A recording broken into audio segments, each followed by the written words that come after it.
It is undeniable that some classes are just stronger than others in the lore. There is really no two ways about it. While the strongest warrior could definitely defeat a warlock, on average, a warrior wouldn't stand a chance against most spellcasters, let alone the superhuman demon hunters. Many years ago, I made this exact same list, but a few expansions later, not only were new classes added to the game, but we learned so much more about each of these classes and what they can really do. Some have moved up the list, some have moved down the list. For example, Fell Magic isn't the superpower that we thought it was back all the way in Legion, and the Light isn't as tame as we once thought, making Light casters potentially as destructive as the Fell and the Void users. So let's put down the list updated to the current lore on what really are the strongest of all the playable WoW classes. At this point, it is practically impossible that you haven't heard about Raid Shadow Legends, and you must think this is just a generic pay-to-win mobile game, but let me cover a few misconceptions and why this couldn't be further from the truth and why you should start playing today. The biggest misconception is that there is no depth to it, and this couldn't be further from the truth. Over 800 heroes, PvP, PvE, clan versus clan, and so much endgame content. I mean, for example, the Cursed City, the biggest feature added in 2023 since the Doom Tower, with 100 stages to complete, including stages where you need to take down 2 raid bosses at the same time, with a ton of quests, and you can even get a mythical champion. Another misconception, of course, is that it is pay to win and it is a huge time sink. However, with auto battle and cross-platform, you can literally have it running in the background as you do your chores, and of course, just like any other game, I mean, spending money can help, but you can do so much with free-to-play, and some of the best players are playing free-to-play. If you haven't started playing it now, what are you waiting for? Click the link in the description or scan the QR code and you will get an insane bonus, but only via my link in the description. You will get 500k silver, energy, and chicken, and epic Juliana after reaching level 15, a boss killer, and an attack type warrior. You can find me under the name Doran's Movies, and you can also join my clan so you can join me in the game. So see you on the battlefield.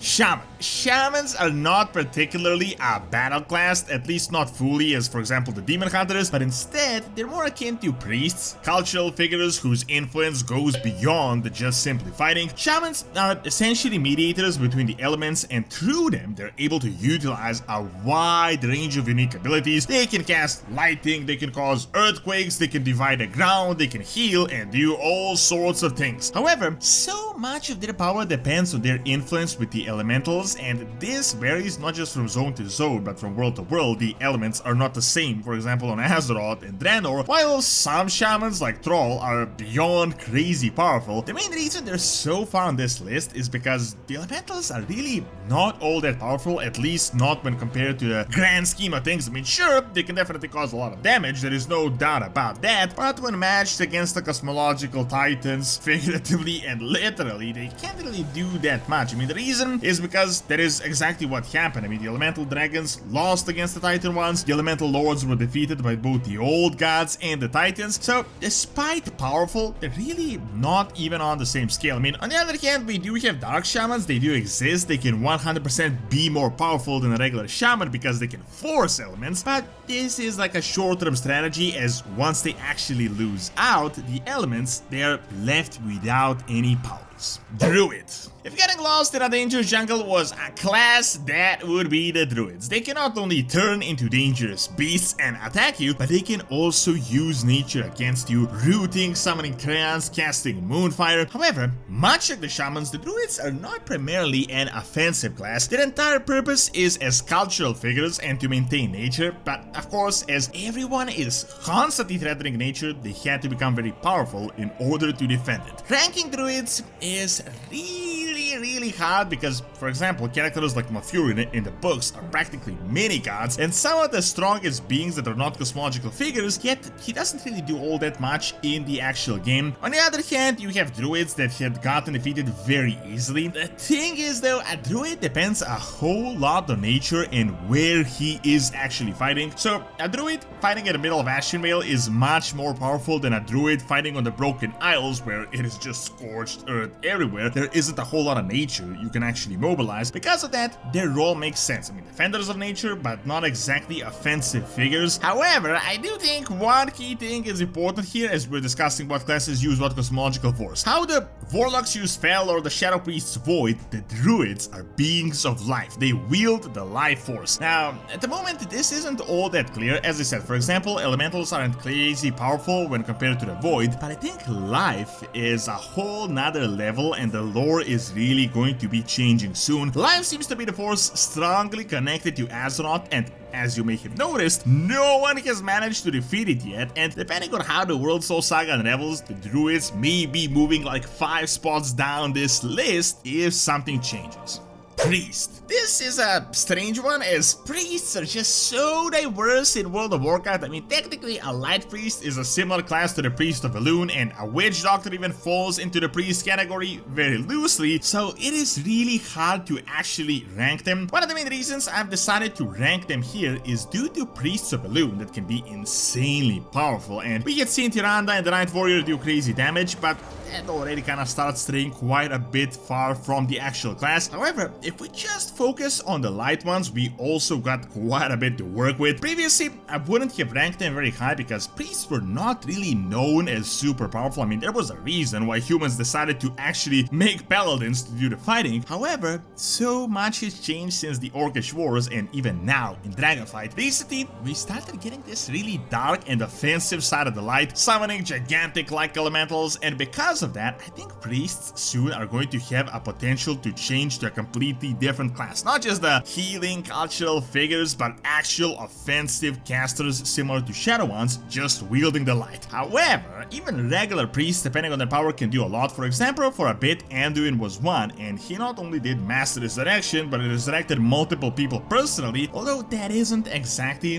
what an average priest does. Depending on how the World Soul Saga goes, I think the priests are going to have a lot of room to progress closer to the top 3 on this list. Evokers. Let's be real, directed evokers are not really what we had expected them to be. Deathwing's personal elite fighting force, something that would be completely badass. They turned out okay. I mean, they don't really look all that scary, but lore-wise, they're actually a really powerful class. Much like the demon hunters, they were created with a certain purpose that is now gone, but still, the abilities remain and they're very useful. See, back in the day, it was really hard for Titan dragons to fight elemental dragons because, you know, dragons fighting dragons equalizes itself as they're very similar. They know the strengths and weaknesses of each other. So the Dractyr were combined with the mortals in order to be a thorn in the side of gigantic dragons. They were created within Eberus directly by Deathwing, and we can personally see how twisted some of his experiments were. The Dractyr evokers are able to shift between humanoid and this mild draconic form, and they can wield the magic of 5 Dragonflights, being able to use some really destructive abilities. The thing about them though is that they were a super soldier program that was frozen in time pretty much as soon as they were created, and we never really saw them do anything that notable until we had awoken them just now. Because of that, I wouldn't rank them really super high, even though technically they should be top 3 on this list. The thing is, Ravzagat defeated them in one battle, and since then, I mean, they have essentially been hugging each other out this entire expansion, but I still believe they really are Deathwing super soldiers, and we will soon see how powerful they really are in the World Soul Saga. Paladins. Much like the priests, I would say it is really hard to rank them now due to so much happening with the light as a cosmological force and potentially the light turning quite darker that would make these guys really powerful. However, so much has changed since the Silverhand days and the first Paladin Order. We not only saw the army of the light, but also the Draenei Vindicars, Turellia, and a lot of other paladins that are on a scale that is really out of this world. The thing about paladins is that they're really well versed in melee combat, and then they're heavily empowered by the light on top of that, so they can not only enhance their abilities, they can heal, they can shield themselves, they can dodge spells, and they can even cast offensive spells. That puts them miles ahead of other regular melee casters and kind of puts them into the starter caster territory. However, as I said, paladins are a really broad class right now, especially with the new tiers orders, so they even got some Titan Heritage, Army of the Light, Draenei, Human Orders, even Alternate Draenor, so it is super hard to really pinpoint them to a single mold.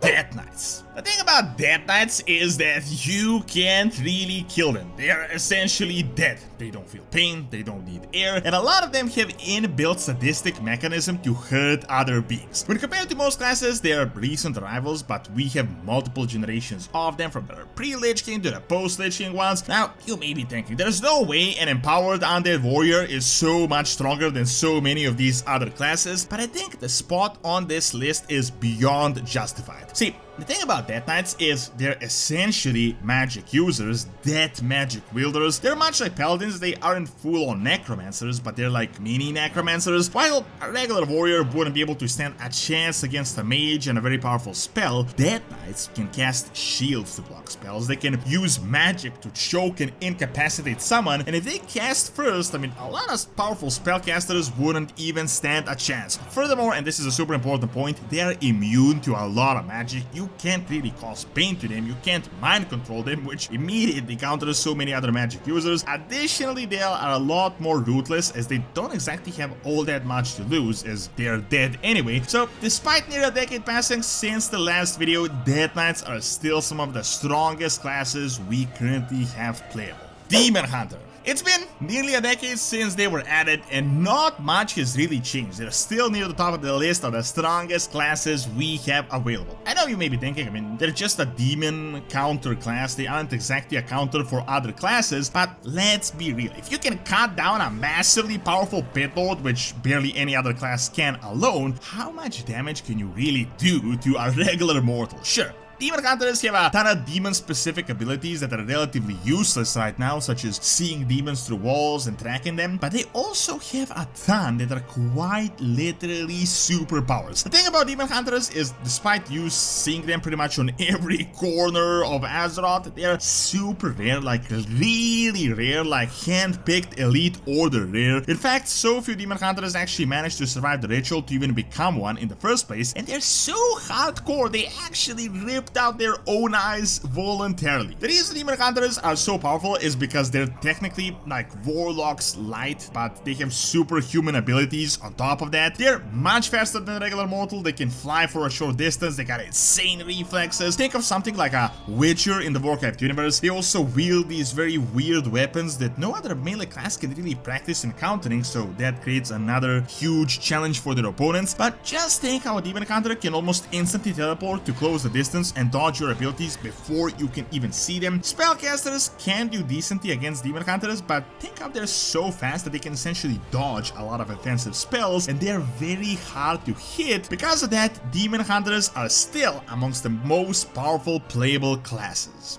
Mage, the caster class, and when compared to others, this is usually the kind of school structured one, but it can be a lot more than just a killing toy. In fact, some of the strongest characters on Azeroth historically have been mages, Queen Ashara to Khadgar to Jaina to incredible feats of strength. Mages have defeated the Avatar of Sargeras, messed up Sylvanas' plague, created spells like the Mana Bomb. Now, as we're talking averages here, the average mage is on average super powerful, mainly because usually a mage is someone with a lot of training. I mean, anyone can really pick up a weapon and call himself a warrior, but a mage usually has to do a ton of dedicated training, and it has to do a lot of time practicing and using the spells, making them a lot more elite class on average. They can wield anything from arcane to fire to frost, and they can shield themselves, they can polymorph and obliterate their targets with a single spell. They're super vulnerable in close combat, making them a target to other casters and really skilled opponents, but they still have a ton of abilities like blink or invisibility to slip into the shadows. Keep in mind, any other super dangerous caster has a base as a mage, and depending on their skill level, mages are one of the most powerful classes in the game.